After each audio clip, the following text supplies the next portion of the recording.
Hey guys, स्वागत है एक बार फिर से एक नए आइलैंड पे। और ये आइलैंड सिटी जितना बड़ा है, सबसे बड़ा आइलैंड है क्रोएशिया का। इसमें 11,500 लोग रहते हैं और इसकी कोस्ट लाइन जो है पूरी एंड टू एंड अगर देखें तो 270 किलोमीटर है। क्रोएशिया में स्प्लिट है, वहाँ से यहाँ तक आना पड़ता है। और ये आइलैंड स्ट्रैटेजिकली क्रोएशिया के लिए, क्रोएशिया मेन लैंड है उससे भी ज़्यादा इम्पॉर्टेंट ये आइलैंड है। जो क्रोएशिया की पहली वाटर वॉर थी, क्रोएशिया की जो पहली वाटर वॉर थी वो इसी आइलैंड पे लड़ी गई थी। मिलिट्री एस्टेब्लिशमेंट की अकॉर्डिंग ये आइलैंड सबसे पहले क्रोएशिया में जो मिलिट्री एस्टेब्लिशमेंट हुई थी वो यहीं पे हुई थी, क्योंकि एड्रियाटिक सी के लगता है और क्रोएशिया आने के लिए सबसे पहले एड्रियाटिक सी से इस आइलैंड को क्रॉस करना ही करना पड़ता है।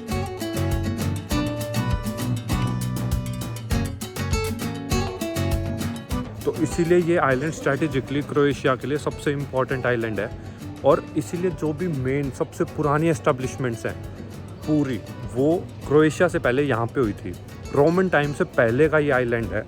यहाँ पे जो सबसे पहले जब बात करते हैं कि ये शहर बसा कब था, तो वो अगर देखें तो वो ये शहर बसा था 350 BCE में। तो करीब 2500 साल पुराना शहर है ये। और जो पीछे मेरे ये दिख रहे हैं पूरे के पूरे ये जो एस्टेब्लिशमेंट्स हैं, ये मैं अभी फ़िलहाल मेन, ये पीछे चर्च है, ये मेन सबसे मेन जो इसका सिटी स्क्वायर होता है ना किसी भी एरिया का, ये वो है। और यहाँ पे यहीं से पीछे यहीं से आया था मैं। ये वाला एरिया सबसे पुराना है।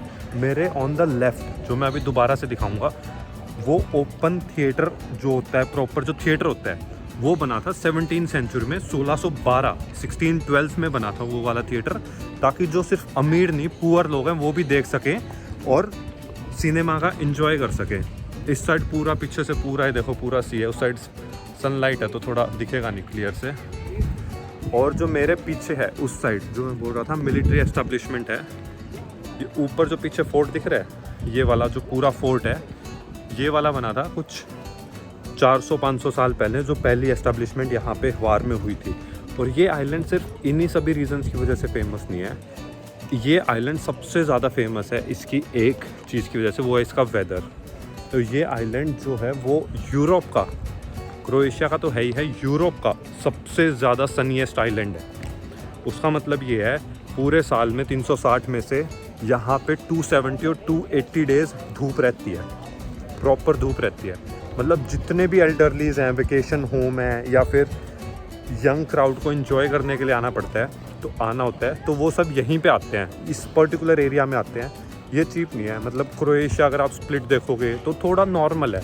ज़ाग्रेब तो बहुत ही मतलब कंपैरेटिवली बहुत सस्ता था, बट ये हवार आइलैंड है या तो इसीलिए या वैसे, पर या टूरिस्ट प्लेस है, प्रॉपर टूरिस्ट लोकेशन है यहाँ पे, इसकी वजह से मतलब ये बहुत ही ज़्यादा तो नहीं बोलूँगा, पर ये एक टूरिस्ट लोकेशन के हिसाब से महंगा है। और इसमें जो सारी कंस्ट्रक्शंस हैं वो भी इस हिसाब से कर रखी हैं कि जो पहले कंस्ट्रक्शंस हो रखी थी उनको छेड़े बिना ही करंट की कंस्ट्रक्शंस कर रखी हैं। वहीं पे कैफ़ेज़ बनाए हुए हैं, वहीं पे अपने प्रॉपर रेस्टोरेंट्स बनाए हुए हैं, होटल्स भी हैं, कुछ नए होटल भी हैं, कुछ पुराने होटल, पुरानी बिल्डिंग्स को जो लाइमस्टोन की बनी हुई हैं बेसिकली। यहाँ पे इस एरिया में मोस्टली जो बिल्डिंग्स हैं, जो कोई पीछे वाइट दिखेंगी, ये पेंट नहीं हो रखा, ये वाइट लाइमस्टोन की ही बिल्डिंग्स बनी हुई हैं उस टाइम पे, तो वही प्रिजर्व कर रखी हैं। और मतलब प्रिजर्व करने की नीड भी नहीं है, ये वैसी की वैसे सही पड़ी हैं, कुछ हो तो रहा नहीं है इनके ऐसे इस वे में। तो ओवरऑल ये आइलैंड जो है यहाँ का एक तरह से किसी को भी वेकेशन पे आना है, चिल करना है, यूरोप का one of the best island बोलते हैं इसको। जितने बड़े मतलब मिनी रिजॉर्ट बोलते हैं यूरोप का इसको, कि जितने अमीर लोग हैं, बिलियनियर्स हैं, वो यहाँ पे हवार आइलैंड पे अपना घर लेते हैं। तो उस वे में भी बढ़िया है। और ये ना मतलब इसकी स्ट्रैटेजिक पावर्स जो हैं वो भी बहुत ज़्यादा हैं। जो इसके पर्टिकुलर ये ना 4 पार्ट्स में बटी हुई है ये सिटी। तो जो एडमिनिस्ट्रेटिव चीज़ें हैं वो एक पार्ट में है, टूरिस्टिक चीज़ें एक पार्ट में है। 11,500 लोग रहते हैं यहाँ पे, तो बहुत ज़्यादा पॉपुलेशन होती है वो एक आइलैंड के हिसाब से और एक यूरोप कंट्री के हिसाब से। आई नो 11,500 लोग अपने एक गाँव में हो जाते हैं। अगर अपने इलेक्शन, सरपंची के इलेक्शन देखें तो नॉर्मली इंडिया में क्या होता है, 11,500 लोग अपने एक गांव में होते हैं, पर यहाँ पे एक आइलैंड के हिसाब से जिसका इतना बड़ा एरिया उस हिसाब से ज़्यादा है, क्योंकि यहाँ पे वैसे पॉपुलेशन, नॉर्मली पॉपुलेशन डेंसिटी कम है। तो इस हिसाब से ये बहुत मतलब एक्चुअल में बहुत ज़्यादा पॉपुलेशन है आइलैंड के हिसाब से। और एक बहुत बढ़िया भी है, देखो बच्चे खेल रहे हैं, फुटबॉल टक्कर खा गई थी अभी इसकी मेरे साथ। तो ये वाला एरिया मैंने एक्सप्लोर किया, अभी काफ़ी बढ़िया लग रहा है। यहाँ पे इस साइड चर्च है, पीछे ऊपर वो मिलिट्री एस्टेब्लिशमेंट है, इधर थिएटर बनाए हुए इन्होंने। ये वाला ये पर्टिकुलर है, इसका गेट है ब्लैक कलर का लगाए हुए इन्होंने एक बढ़िया सा राउंड शेप में। यहाँ पे पीछे देखो पूरा प्रॉपर यहाँ पे ये वाला कल्चर है। संडे नाइट को यहाँ पे ऐसे बाहर बैठे हैं लोग प्रॉपर। अंदर छोटी सी दुकान है, अंदर तो कोई बैठता ही नहीं, शॉप के अंदर भी सिटिंग बनाते हैं वैसे ये, पर कोई भी नहीं बैठता। और ये पीछे देखो ये प्री वेडिंग वाले हैं, यहाँ पे ये अभी बुक के ले रखा है प्रॉपर। और प्रॉपर यहाँ पे सूट वगैरह पहन के, यहाँ पे जो शादियाँ होती हैं काफ़ी अलग होती हैं अपने वहाँ से। यहाँ पे काफ़ी शांत सी शादी होती है क्रिश्चियंस में नॉर्मली उस वे में। तो हाँ, ये वाला जो एरिया है, ये वाला देखो ऐसे ये पूरे सिटी में ऐसे ऐसे एस्टेब्लिशमेंट्स मिलेंगे।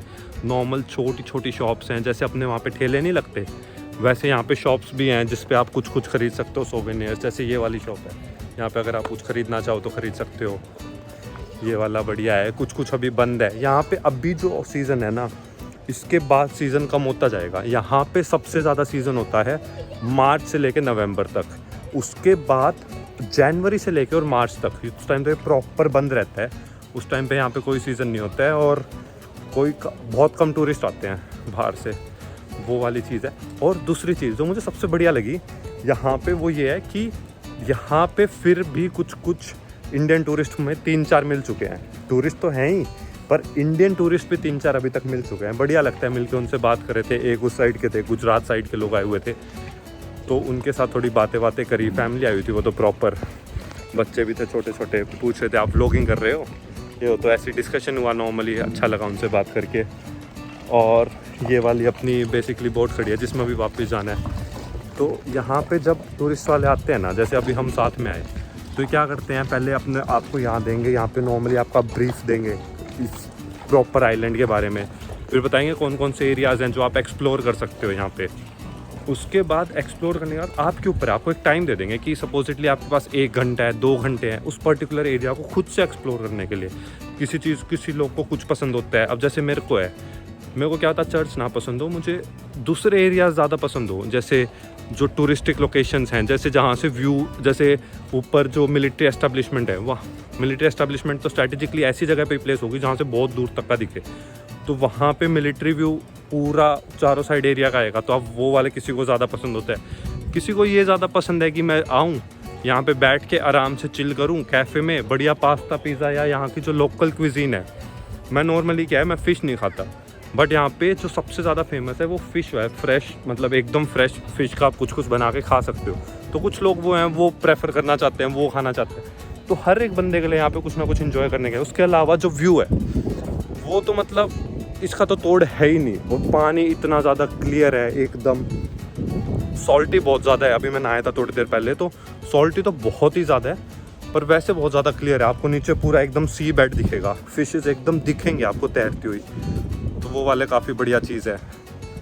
ओवरऑल ये है, ये सबसे मतलब ये जो आइलैंड टूर था उसमें से ये सबसे ज़्यादा इम्पॉर्टेंट और सबसे ज़्यादा बढ़िया टूर था इस पर्टिकुलर आइलैंड का। हर एक आइलैंड की अपनी अपनी एक खासियत है, एक इम्पॉर्टेंस है, पर्टिकुलर कल्चर को डिपिक्ट करता है हर एक आइलैंड। ये वाला आइलैंड की सर्टेन चीज़ें हैं जो सबसे ज़्यादा बड़ा, सबसे ज़्यादा इम्पॉर्टेंट, और मिलिट्री वाइज भी, स्ट्रेटेजिकली भी क्रोएशिया के लिए ये वाला सबसे ज़्यादा इम्पॉर्टेंट आइलैंड है। तो उस वे में काफ़ी बढ़िया है और ऐसे एक्सप्लोर किया है। अभी यहाँ पे हम रुके हैं 3-4 घंटे के लिए। मैंने अलग अलग चीज़ें देखी हैं, एक्सप्लोर की हैं, बढ़िया लग रहा है बहुत ज़्यादा। और अभी फ़िलहाल मैं जाता हूँ कुछ खाने के लिए, और फिर उसके बाद बोट पे बैठ के अपने वापस चलते हैं और स्प्लिट में वहाँ पे एंजॉय करेंगे और आगे का व्लॉगिंग करेंगे। चलो, सी या गाइस।